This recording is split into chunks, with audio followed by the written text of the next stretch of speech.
Welcome to Capital Catch-Up. I'm Victor. And I'm Lainey. Today we're diving into a slate of bills that have recently moved through Congress, from appropriations for the next fiscal year to a series of measures reshaping the Defense Production Act and even a resolution on the Iran conflict. Let's start with the big appropriations pieces. House Bill 8495, the Financial Services and General Government Appropriations Act for 2027, is the vehicle that would fund agencies like the Securities and Exchange Commission, the Federal Trade Commission, and the General Services Administration for the upcoming fiscal year. Right. Appropriations bills are the way Congress actually puts money into the hands of federal agencies. By setting the budget for those agencies, this bill can affect everything from how the SEC monitors market activity to how the GSA manages federal buildings. For everyday Americans, that translates into the stability of financial markets, consumer protection enforcement, and the efficiency of government services. And alongside that, we have House Bill 8469, which makes appropriations for military construction, the Department of Veterans Affairs, and related agencies for the fiscal year ending September 30th, 2027. This is the Defense and Veterans, counterpart to the Financial Services Appropriations. Exactly. Military construction funding supports the building and maintenance of bases, training facilities, and infrastructure that keep the armed forces ready. The VA portion funds healthcare, benefits, and services for veterans. The impact on everyday Americans includes jobs in construction, improved facilities for service members, and better care for veterans returning to civilian life. Moving from spending to the broader fiscal framework, Senate Concurrent Resolution 33 sets the congressional budget for fiscal year 2026 and outlines budgetary levels through 2035. While a concurrent resolution doesn't have the force of law, it signals the fiscal priorities that guide subsequent appropriations. It's essentially a roadmap. By establishing a multi-year budget outlook, Congress can signal to markets and to state and local governments what the federal fiscal stance will be. That can affect everything from interest rates to the availability of federal grant funding for schools and infrastructure. Now let's talk about the two House concurrent resolutions focused on Iran, House Concurrent Resolution 75 and House Concurrent Resolution 88. Both direct the President, under Section 5C of the War Powers Resolution, to remove United States Armed Forces from hostilities with the Islamic Republic of Iran. The War Powers Resolution, passed in 1973, was designed to check the President's ability to commit troops without congressional approval. These resolutions are an exercise of that check, essentially telling the President to pull back forces if they are already engaged. The historical context is that Congress has periodically used the War Powers Resolution to assert its role in decisions about overseas conflict. The difference between the two is subtle. The language of 75 references hostilities against the Islamic Republic of Iran, while 88 says hostilities with Iran. Both aim for the same outcome, a congressional directive to end military involvement. If enacted, the practical impact would be a shift in U.S. military posture in the region, potentially affecting diplomatic negotiations and the security calculations of allies and adversaries alike. For Americans, it could influence the level of military spending and the risk of escalation. Shifting gears, a cluster of bills this week focuses on the Defense Production Act, or DPA, which dates back to the Korean War era and gives the President authority to prioritize domestic production of critical goods during emergencies. The first in that series is House Bill 8138, the DPA Specialized Staffing Act. While the title doesn't give specifics, the name suggests it would address the staffing of agencies that implement the DPA, perhaps by creating specialized positions to improve coordination. Then we have House Bill 7688, the DPA Modernization Act of 2026.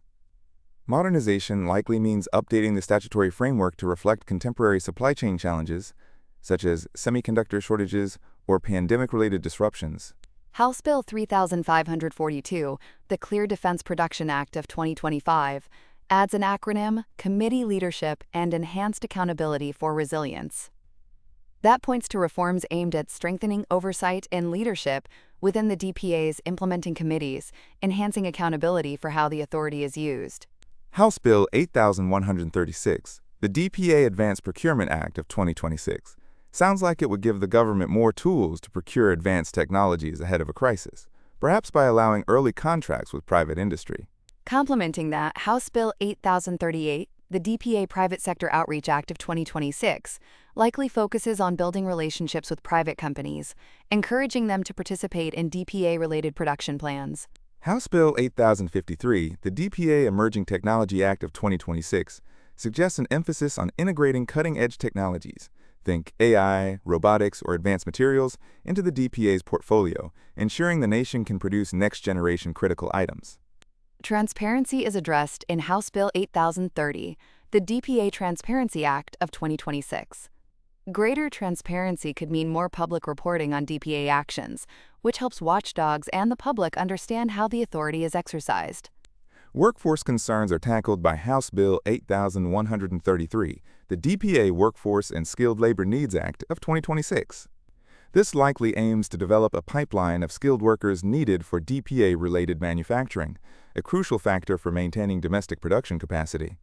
Finally, House Bill 8071, the Strengthening and Improving Mobilization Act of 2026, appears to be a broader effort to enhance the nation's ability to mobilize resources quickly in an emergency, perhaps by streamlining interagency coordination. Taken together, these DPA-related bills represent a comprehensive effort to modernize, staff, procure, and make transparent the mechanisms that allow the United States to respond to supply chain shocks and national security emergencies. And the impact on everyday Americans could be significant.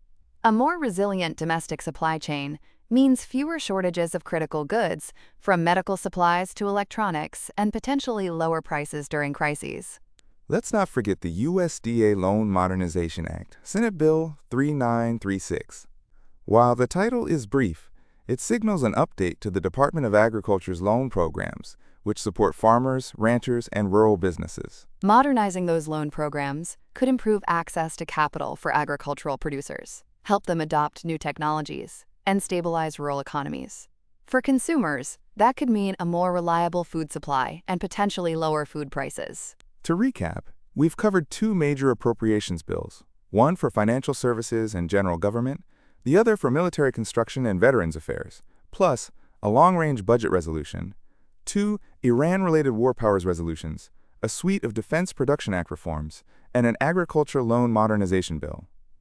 All of these pieces illustrate Congress's dual focus this session, funding the day-to-day operations of government while also looking ahead to strategic challenges, whether that's managing fiscal policy through 2035, ensuring the nation can respond to geopolitical tensions, or strengthening the industrial base for future emergencies.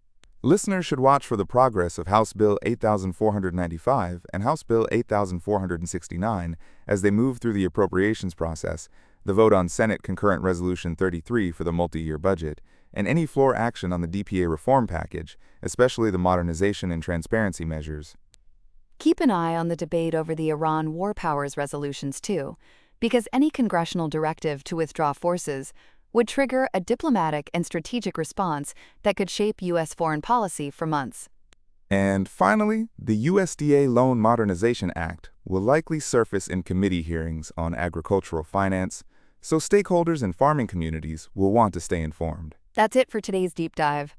Thanks for joining us on Capital Catch-Up. We'll be back soon with more analysis of what's happening on the Hill. Until then, stay informed.